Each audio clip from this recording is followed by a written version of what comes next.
हमारे साथ में केंद्रीय मंत्री राजीव चंद्रशेखर जी हैं। सर, प्रधानमंत्री का एक इंटरव्यू मनी कंट्रोल पर हुआ, जिसमें प्रधानमंत्री ने कहा कि G20 ऐसे देशों का भी भारत उनकी अगुवाई कर रहा है, उनका ख्याल रख रहा है जो G20 का हिस्सा नहीं है। एकदम सही है। प्रधानमंत्री मोदी जी का जो हमने पहले भी सुना है कि सबका साथ, सबका विकास, सबका विश्वास और सबका प्रयास, जो हम मानते थे कि वो हमारे देश के कॉन्टेक्स्ट में कह रहे हैं, लेकिन वही प्रिंसिपल, वही वैल्यू सिस्टम वो दुनिया के देशों के सामने भी रख रहे हैं।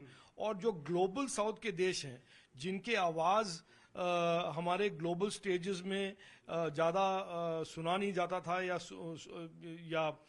सुनते थे तो इग्नोर किया जाता था, उसका एक तरह से प्रतिनिधित्व प्रधानमंत्री मोदी जी ने एक लीड लिया है। और ऐसे सभी देश जो ग्लोबल साउथ के देश हैं, उनको G20 और जो ग्लोबल डिस्कोर्स हैं इकोनॉमी पर या टेक्नोलॉजी पर, उनको उन्होंने इन्वॉल्व किया है, उन्हें इंक्लूड किया है। सो एक तरह से सबका साथ, सबका विकास, सबका विश्वास और सबका प्रयास जो प्रधानमंत्री मोदी जी हमें कहते हैं देश में, वो अभी दुनिया के देशों को भी कह रहे हैं और सबसे ज्यादा बड़े देशों को भी कह रहे हैं। सर, एक बात और भी कहा है कि भारत काफी तेजी से विकास कर रहा है और दूसरे जो विकासशील देश हैं भारत के मॉडल को वो अपनाएंगे जल्द ही। एकदम मैं मानता हूं कि जो प्रधानमंत्री मोदी जी ने कर दिखाया है पिछले 9 साल में, और जो कोविड के बाद भारत की अर्थव्यवस्था में जो दुनिया ने देखा है, क्योंकि एक हाथ में हम देख रहे हैं कि कोविड के दौरान और कोविड के बाद कैसे बड़े बड़े देश, यूएस हो या यूके हो या यूरोप हो या चाइना हो, कैसे वो असफल रहे अपने इकोनॉमी को मैनेज करने में। और या तो वो आज स्लो डाउन कर रहे हैं ग्रोथ में, या हाई इन्फ्लेशन के दौर से गुजर रहे हैं, या दोनों।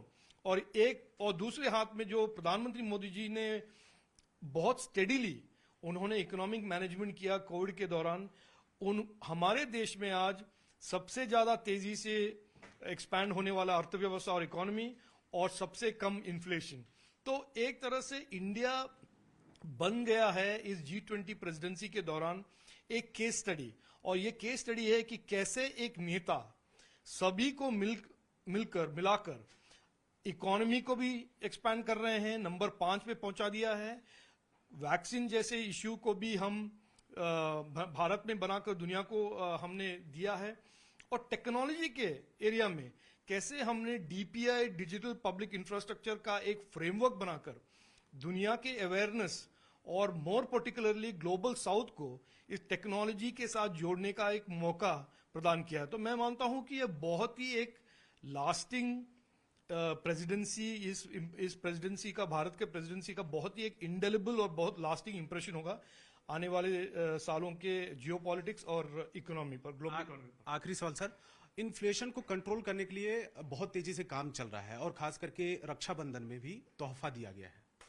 देखिए, पहले दिन से 2014 से जब प्रधानमंत्री मोदी जी आए और जो उन्होंने इनहेरिट किया कि एक financial sector, shattered financial sector, high inflation, low growth का जो उन्होंने कांग्रेस और यूपीए के लॉस्ट डेकेड से उनका एक तरह से उनका तोहफा था, उन्होंने उसको पूरा बदलकर आज देखिए 9 साल के बाद हम दुनिया के सबसे फास्टेस्ट ग्रोइंग इकोनॉमी भी बन गए हैं और सबसे मॉडरेट इन्फ्लेशन भी।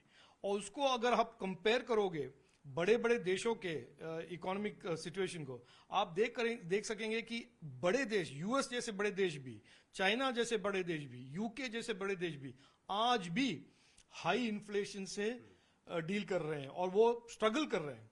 और प्रधानमंत्री मोदी जी ने पहले दिन से कहा है कि कुछ भी हो हम इन्फ्लेशन को मैनेज करेंगे और हमारे भारतवासी, हमारे सिटीजन्स को कभी भी हाई इन्फ्लेशन का जो दौर उनको गुजरना पड़ा यूपीए के दौरान, वो कभी नहीं गुजरेंगे। शुक्रिया हमसे बात करने के लिए। कैमरामैन विशाल के साथ रवि सिंह, दिल्ली।